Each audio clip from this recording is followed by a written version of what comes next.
करता हूँ। जगरक साहब, शहीदों की चिताओं पर लगेंगे हर बरस मेले, वतन पर मर मिटने वालों का यही बाकी निशा होगा। जय हिंद। मैं राइफलमैन राजेश लिंबू, 7 बटालियन 11 गोरखा राइफल्स और भारतीय सेना की तरफ से आप सभी का इस कारगिल वॉर मेमोरियल में हार्दिक स्वागत एवं अभिनंदन करता हूँ। ये वॉर मेमोरियल कारगिल युद्ध वीरों के याद में नवंबर 2004 को भारतीय सेना द्वारा बनाया गया। कारगिल वॉर मेमोरियल इसी द्रास सेक्टर में ही बनाए जाने का एक मुख्य कारण यह था कि कारगिल युद्ध का एक बड़ा भाग इसी द्रास सेक्टर से ही लड़ा गया था और इसके अलावा आप जिस स्थान पर उपस्थित हैं वहां से उन पहाड़ियों की कई चंद एक चोटियां नजर आते हैं जिसके ऊपर सन 1999 में पाकिस्तानी सेना द्वारा धोखे से घुसपैठ की थी। आप जिस रास्ते से यहाँ पर आए हैं उसे नेशनल हाईवे 1 के नाम से जाना जाता है। ये राष्ट्रीय राजमार्ग लेह तथा कारगिल को श्रीनगर से जोड़ता है। हम इस समय समुद्र तल से लगभग 10,500 फीट की ऊंचाई पर हैं और यहाँ से लाइन ऑफ कंट्रोल उत्तर दिशा की ओर लगभग 9 किलोमीटर की सीधी दूरी पर है। आपका सामने तथा मेमोरियल के ठीक पीछे जो पहाड़ नजर आता है उसे टोलोलिंग के नाम से जाना जाता है। टोलोलिंग समुद्र तल से लगभग 15,100 फीट की ऊंचाई पर है। यदि आप अपने नजर पूरा बाएं दूर स्काई लाइन पर ले जाएं तो आपको 2 ऊंचे नुकीली चोटियां नजर आते हैं।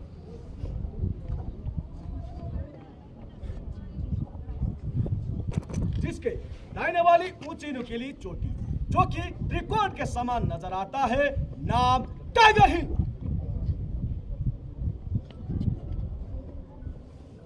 टाइगर हिल समुद्र तल से लगभग 16,700 फीट की ऊंचाई पर है। टाइगर हिल बाएं दूसरे ऊंचे नुकीली चोटी, नाम राइनो हॉर्न। राइनो हॉर्न बाएं एक हल्का गोलाकार टॉप, नाम .4875। .4875 को आज हम पत्रा टॉप के नाम से भी जानते हैं।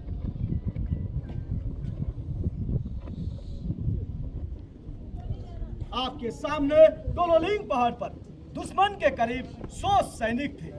ये उनके द्वारा की गई एक गहरी घुसपैठ थी।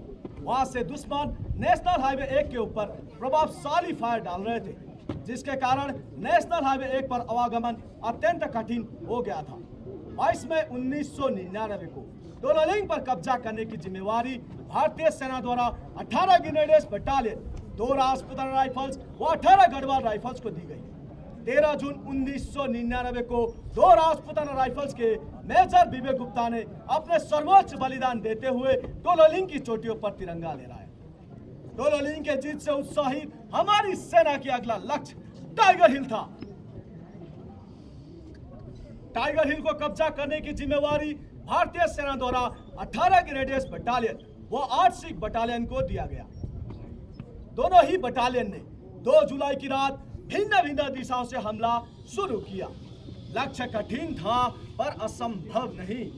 इस गुत्थम गुत्था की लड़ाई के बाद अंत 11 जुलाई 1999 को टाइगर हिल की चोटियों पर फिर से तिरंगा लहराया गया।